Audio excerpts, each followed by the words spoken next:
অনেক দিন পর একটা প্রপার ডেইলি ব্লগ নিয়ে চলে এলাম তোমাদের সঙ্গে শেয়ার করব বলে। হ্যালো এভরিওয়ান, আমি রাজশ্রী চলে এলাম আমার চ্যানেলে আরেকটা নতুন ব্লগ নিয়ে। কেমন আছো তোমরা সবাই? আশা করি ভালো আছো, আমিও ভালো আছি। দেখো দুর্গাপূজা তো চলে এলো, তাই ওই বাঙালিদের তো ঘর ঝাড়াঝাড়ির ব্যাপারটা থাকে।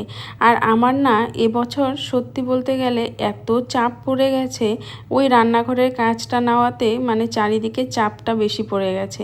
আর আজকে দেখো আমি একটা মাসিকে নিয়েছি আমার সঙ্গে ঘরটর ঝাড়াঝাড়ির ব্যাপারটা নিয়ে। আর আজকেই কিন্তু আমাদের রান্নাঘর কমপ্লিট, আর ওইদিকে আমি ঘর ঝাড়াঝাড়ি করছি। এইদিকে রান্নাঘর গোছাতে হবে, আর এইদিকে ঘর ঝাড়াঝাড়ি করতে করতে আমি কিন্তু আজকের দিনে সন্ধে 7:30-8টার সময় স্নানটা করেছি। মানে সব কাজকর্ম সেরে রান্নাঘরটর গুছিয়ে তারপর স্নান টান সেরেছি। প্রপার রান্নাঘরের ব্লগটা আজকে তোমাদের সঙ্গে শেয়ার করতে পারলাম না, ভালো করে একটু সেটিং করে নিই, তারপর তোমাদের সঙ্গে অবশ্যই শেয়ার করব রান্নাঘরটা কিভাবে আমি অর্গানাইজ করলাম, কোথায় কি রাখলাম, সবটাই প্রপারলি তোমাদের সঙ্গে শেয়ার করব। তো যাই হোক, রান্নাঘর কমপ্লিট হয়ে গেছে দেখতেই পারছো, আর আমার একদম মনের মতন রান্নাঘর হয়েছে। অনেক কষ্ট করেছি, মানে এইভাবে কাজ করা যায় না, কোটো কাটি সব কিছু বাইরে থাকতো। তো যাই হোক, মিস্টার সাহা ফাইনালি ওর কানের সামনে ভ্যান ভ্যান ভ্যান ভ্যান করতে করতে ফাইনালি কমপ্লিট করে দিল রান্নাঘরের মডুলার কিচেনের প্রজেক্টটা। কি বানাও নতুন রান্নাঘরে? চা হচ্ছে। চা হচ্ছে? হ্যাঁ, চা হচ্ছে। আজকে চাটা টেস্ট হবো না ও। তো যাই হোক, সেদিন প্রথম মা চা বানালো রান্নাঘর কমপ্লিট হওয়ার পর, আর তারপর চলে এলাম পরের দিনের ব্লগ নিয়ে। আজকে হচ্ছে সানডে, আর সানডে বলতে তো বাড়িতে জানোই একটু রান্নাবাড়ির ঝামেলাটা বেশি থাকে। আর ঠিক তাই বড় ভাই এসছে গতকাল, আর বড় ভাইয়ের কাজে এসছে একটা, তো আমার এখানেই আছে। আর এবার রান্নাবান্না করতে চলে এলাম। সকালের চাটা খাওয়া কমপ্লিট, আর ওইদিকে চালটা ভিজিয়ে রাখলাম, আর এদিকে ঘরে চলে এলাম ঘরের বিছানা টিছানা তুলতে। তারপর রান্নাঘরে গিয়ে রান্না চাপিয়ে দিব। কি কি বাজার এনেছে সেটা তোমাদের সঙ্গে পরে শেয়ার করছি। স্কুল বন্ধ থাকলে না মানে খুব চাপ পড়ে যায়, মানে বাবাই বাড়িতে থাকে তো খুব অত্যাচার করে, সারাদিন কাজগুলো ভালোভাবে করতেই পারি না। আর এই যে দেখো দুধ এসে গেছে, দুধটা জাল দিয়ে দিলাম, আর সঙ্গে ভাতটা বসিয়ে দিলাম। চালটা তো ভিজিয়ে রেখেছিলাম অনেকক্ষণ আগেই, তোমাদের সঙ্গে শেয়ার করলামই। আর আজকে এনেছে মাটন আর মাছ, আর মাটনের জন্য আমি মিক্সিতে মশলাটা করে নিচ্ছি। অনেক দিন পরে মিক্সি ইউজ করছি, পাক্কা বলতে গেলে 1-1.5 মাস পর, কারণ রান্নাঘরের কাজ চলছিল, আর এই কদিন ওই গুঁড়ো মশলা দিয়েই রান্নাবান্না করা হয়েছিল, আর মাংস টাংস আনা হয়েছিল না, মাছটাই রান্না করেছি বেশিরভাগ। আর তারপর দেখো একটা ছোট ইলিশ মাছ এনেছে। মাছটা যদিও ছোট, মাছটার কিন্তু খুব সেন্ট ছিল, ভালো একদম টেস্টি ছিল মাছটা, ছোট হলেও খুব টেস্টি ছিল। আর মা ওইদিকে তরকারি টরকারি কেটে দিচ্ছে। পালং শাক এনেছে, নতুন পালং শাক উঠেছে, লোকাল পালং শাক, খুব টেস্টি ছিল শাকটা। যখন রান্না করলাম না, নতুন নতুন খেতেই দারুণ লাগে। যে কোনো শাক সবজি যখন নতুন নতুন খাওয়া হয় তখনই কিন্তু খুব ভালো লাগে। তারপর আস্তে আস্তে যেন টেস্টটা কমে যায়, টেস্টটাই কমে যায় না, আমরা খেতে খেতে আমাদের ওই আমেজটা আর থাকে না, কি বলবো আর কি। তো যাই হোক, এই যে দেখতেই পাচ্ছ একটু পটল ভাজা করে নিচ্ছি, মাছগুলো ভেজে নিলাম, আর মাংস হবে, মাছের ঝোল হবে, শাক হবে, আর গতকালের একটু মুগ ডাল ছিল, তো সেই ডালটা মাছের মাথা দিয়ে আবার একটু করব। তো যাই হোক, এবার মাছের ঝোলের জন্য বেগুনগুলো ভেজে নিচ্ছি। কদিন যা পরিস্থিতির মাঝখানে ছিলাম, মানে সেটা তোমাদের সঙ্গে শেয়ার করার মতন আমার ক্ষমতা ছিল না। কি আর শেয়ার করব, মানে শরীরে আমার ওই এনার্জিটাই থাকতো না যে একটা ব্লগ শ্যুট করে তোমাদের সঙ্গে শেয়ার করি কিভাবে আমার দিনগুলো কাটছে। প্রথমে তো পাক্কা 1 মাস লাগলো রান্নাঘর কমপ্লিট হতে। আর প্রথমে 15 দিন নাগাদ কি করতাম, যখন মিস্ত্রি দাদারা আসতো সকাল 9টায়, তো মিস্ত্রি দাদারা আসার আগেই গ্যাস ট্যাস মানে ফিট করে তারপর 9টার মধ্যে রান্নাবান্না করে তারপর রান্নাঘর ছেড়ে দিতাম, তারপর মিস্ত্রি দাদারা কাজ করতো। তো এভাবে 15টা দিন কেটেছে। কিন্তু তারপর যখন মানে সানমাইকা লাগানোর টাইম এলো, তখন তো মানে সানমাইকাটা বসছিল না, কারণ ওই রান্নাবান্না করা হয়েছে তেল ছিটকে ভাব, মানে সব কিছুতে তেল জমে গেছিলো একটু একটু। আর যেহেতু চিমনি অ্যাডজাস্ট ফ্যান কিছুই ছিল না, তো যার জন্য সানমাইকাগুলো লাগাতে কিন্তু খুব কষ্ট হয়েছে মিস্ত্রি দাদাদের। তো তারপর ওনারা বললো যে বৌদি এই কদিন যা হয়েছে হয়েছে, এখন কিন্তু আর করা যাবে না রান্না এই রান্নাঘরে, এবার তুমি একটা ব্যবস্থা করো। এবার কোথায় ব্যবস্থা করি, কি পরিস্থিতিতে পড়লাম, ওই ছাদে গরমের মধ্যে কি আর খোলা ছাদে রান্না করা সম্ভব বলো তো? তো তারপর যাই হোক কাকিমণিকে বললাম, কাকিমণির ওপরে রান্নাঘর একটা আছে এক্সট্রা, যেটার মধ্যে চিকেন টিকেন রান্না করা হয়। তো তারপর সে রান্নাঘরেই আমরা 15 দিন রান্না করে খাওয়া দাওয়া করলাম।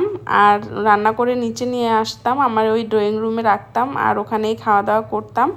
আর তারপর কমপ্লিট হলো ফাইনালি। আজ মানে কমপ্লিট হওয়ার পর যে কি শান্তি পেলাম আমি, তোমাদের মানে মুখে বললে তোমরা বুঝতে পারবে না। যদি তোমাদের সঙ্গে ব্লগটা শেয়ার করতে পারতাম যে কিভাবে কি করলাম এ কদিন, তাহলে তোমরা বুঝতে পারতে আমার কষ্টটা কতখানি হয়েছিল। তো যাই হোক, যেভাবে বললাম মাছের মাথা দিয়ে মুগ ডালটা একটু ঠিক করে নিলাম আজকে। মাছের কালকের যেহেতু মুগ ডাল ছিল, তো আর একটু মাছের মাথা দিয়ে করে নিলাম। আর ওইদিকে মাটন তো এসছে, মাটনটারও ব্যবস্থা করতে হবে। আজকে একটু অন্যরকম করে মাটনটা করলাম। আমি মাটনটা যখনই রান্না করি একবারে সব কিছু মেখে তারপর রান্না বসিয়ে দিই, কিন্তু আজকে একটু কি করলাম, মশলাটা একটু ভেজে নিলাম। তো আজকে এইভাবে রান্না করে দেখব কেমন লাগে। রান্নার উপরে ডিপেন্ড করে, সব কিছু যদি পারফেক্ট থাকে যেভাবেই রান্না করো না কেন খেতে তো ভালোই হবে।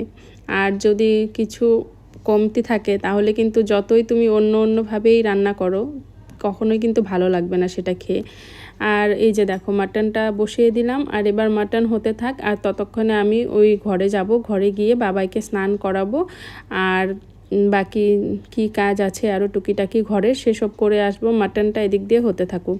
আর এই পাশে আমি এবার বসিয়ে দেব, এই চুলোতে শাকটা বসিয়ে দেব। তোমাদের ঘর ঝাড়াঝাড়ি কমপ্লিট নাকি এখনও বাকি আছে? আমার কিন্তু কমপ্লিট, আমি একদিনেই কমপ্লিট করে ফেলছি। আর সবচেয়ে বড় কথা এবার হচ্ছে রান্নাঘর ঝাড়াঝাড়ির ব্যাপারটা ছিল না।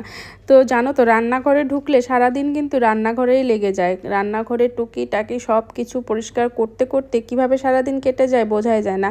এবার কিন্তু সব কিছু রান্নাঘরে পরিষ্কারই ছিল, যেহেতু আগে থেকে রান্নাঘর খালি করে দেওয়া হয়েছিল। আর ওই দিক দিয়ে একদিন দুদিন করে সব কিছু ধুয়ে টুয়ে রাখা হয়েছিল। আর এবার কমপ্লিট হওয়ার পর জাস্ট গুছিয়ে নিয়েছি, তাই রান্নাঘরের চাপটা এবার পড়েনি। এবার মিস্টার সাহা শাক আনবে। এমনি তো বাড়িতে শাক আনে না মিস্টার সাহা, কারণ উনি এই পালং শাক আর শুধু ডাঁটা শাক আর লাল শাক এই শাকগুলোই খায়, তাছাড়া কিন্তু আর অন্য কোনো শাক পছন্দ করে না। তো পালং শাকের দিন এসছে, তাই এবার কিন্তু মাঝে মধ্যেই আমাদের বাড়িতে মিস্টার সাহা শাক নিয়ে আসবে। কিন্তু বাবা আবার সব রকম শাক আনে, যখনই আমার অন্য রকম শাক খেতে ইচ্ছে করে তখনই বাবাকে বলে দিই, বাবা নিয়ে আসে। আর এবার দেখো আমার শাকটা হয়ে গেল। এবার আমি কি করব, বাবার জন্য একটু আলাদা করে মাটনের স্টু টাইপের করব। তো যার জন্য দেখো বড় বড় করে আলু পেঁপে কেটে নিয়েছি, গাজর টাজর ছিল না, থাকলে দেওয়া যেত। আর একটু রসুন কুচি আদা কুচি আর পেঁয়াজ কুচি নিয়ে নিয়েছি। আর মাটন মানে ও মাংসটা তেমন খেতে পারে না, ওকে শুধু মেটেটা দেই।